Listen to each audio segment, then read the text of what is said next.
안녕하세요. 행복하고 지혜로운 인생 2막을 함께 만들어가는 실버라이프입니다.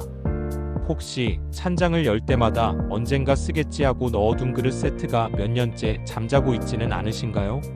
장롱 깊숙한 곳에 20년 전 입었던 지금은 맞지도 않는 좋은 옷을 보관만 하고 계시진 않나요? 자녀들이나 손주들이 와서 집이 좀 어수선하다고 한마디 하면 속으로는 서운하면서도 이걸 다 언제 치우나 하고 막막한 마음에 한숨부터 나올 때가 있으실 겁니다. 그 물건 하나하나에 선생님이 악착같이 살아오신 세월의 이야기가 땀과 추억이 깃들어 있다는 걸 누구보다 잘 압니다. 그래서 버리기가 더 힘드신 거죠. 하지만 혹시 그 소중한 과거의 추억들이 오히려 우리가 살아가야 할 소중한 오늘을 무겁게 짓누르고 있지는 않을까요? 오늘 영상에서는 단순히 물건을 버리는 기술을 넘어 과거의 나를 존중하며 아름답게 정리하고 앞으로의 삶을 더 가볍고 더 건강하고 더 품위 있게 만드는 인생 2막 정리법에 대해 아주 구체적으로 알려드리겠습니다. 오늘 저와 함께 하시면 정리가 노동이 아닌 나를 위한 즐거운 축제가 될 수 있습니다.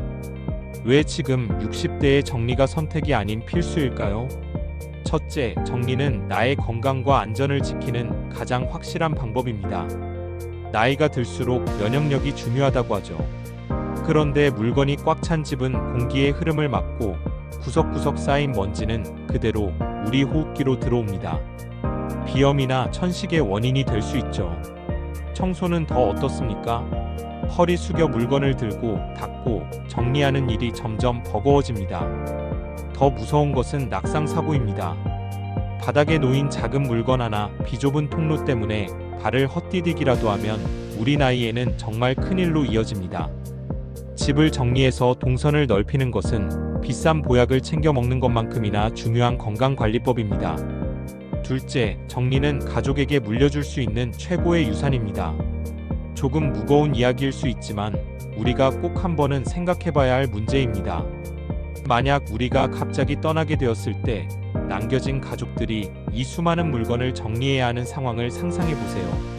자녀들은 부모님의 물건 하나하나를 보며 추억에 잠기기도 하겠지만 수십 년 세월의 묵은 짐을 정리하는 과정은 생각보다 훨씬 더 고되고 감정적으로 힘든 일입니다. 우리가 건강할 때 내 손으로 직접 나의 물건들을 정리하는 것은 자식들에게 무거운 짐 대신 우리 엄마 아빠는 마지막까지 참 지혜롭게 사셨다는 존경심과 사랑을 물려주는 것입니다. 현금을 물려주는 것 이상으로 값진 마지막 배려이자 선물인 셈이죠. 실패는 없다. 실버라이프의 3단계 실천 정리법. 자, 그럼 이제부터 겁먹지 마시고 저를 따라 딱 3단계만 실천해 보겠습니다. 1단계 하루 딱 손바닥 하나의 법칙으로 시작하세요. 집 전체를 한 번에 정리하겠다는 생각은 포기하셔야 합니다. 시작도 전에 지쳐서 드러눕게 됩니다.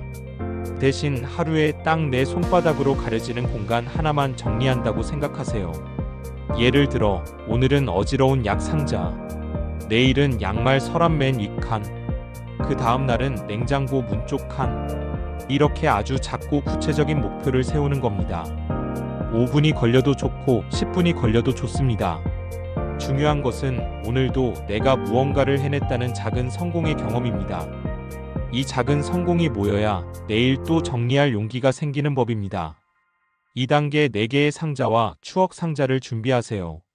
물건을 정리할 때 가장 막막한 것이 이걸 어디에 둬야 하나입니다. 그래서 우리는 4개의 상자 혹은 4개의 공간을 미리 정해두는 겁니다.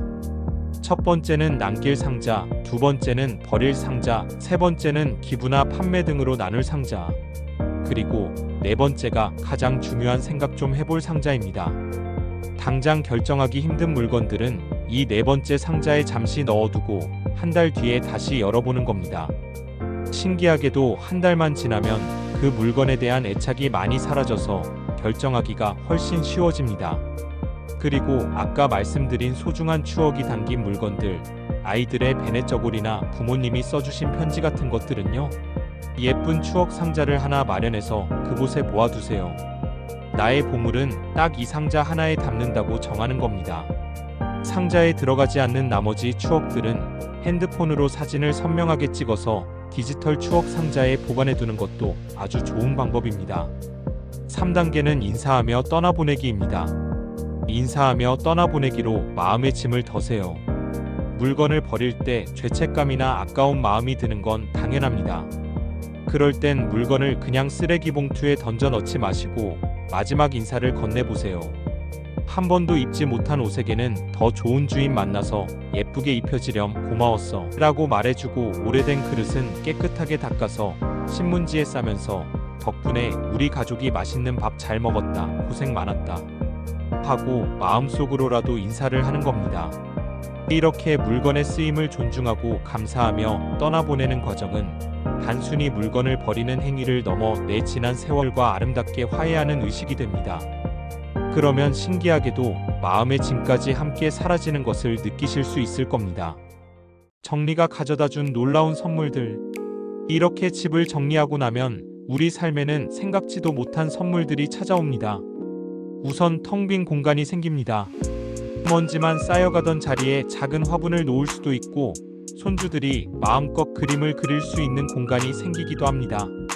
늘 물건을 찾느라 낭비했던 시간과 에너지를 이제는 나를 위한 차 한 잔의 여유, 혹은 남편과 도란도란 이야기를 나누는 시간으로 채울 수 있게 됩니다.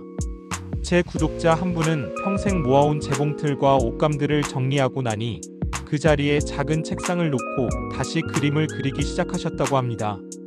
잊고 있던 젊은 시절의 꿈을 공간이 생기면서 다시 찾게 된 거죠. 이처럼 비움은 단순히 무언가를 잃는 것이 아니라 새로운 행복과 가능성으로 채울 공간을 만드는 기적과도 같습니다. 오늘은 60대 이후 우리의 남은 인생을 더욱 풍요롭게 만들어줄 인생 이막 정리법에 대해 이야기 나눠봤습니다. 기억하세요. 하루에 딱 손바닥 하나, 4개의 상자, 그리고 감사하며 떠나보내기. 물건을 정리하는 것은 지난 세월을 부정하는 것이 아니라 그동안 애썼다, 나 자신하고 스스로를 다독여주고 앞으로의 삶을 더 소중한 것들로 채우기 위한 품위 있는 준비입니다. 이 영상이 끝나면 다른 건 몰라도 가장 만만해 보이는 서랍 한 칸만 지금 바로 열어보시는 건 어떨까요? 그 작은 시작이 선생님의 남은 인생을 더 자유롭고 더 건강하고 더 행복하게 만들어줄 첫걸음이 될 것이라 확신합니다. 오늘 이야기가 마음에 와닿으셨다면 구독과 좋아요로 실버라이프를 응원해주시고, 선생님만의 정리 노하우나 느낀 점이 있다면 댓글로 편하게 나눠주세요. 감사합니다. 지금까지 실버라이프였습니다.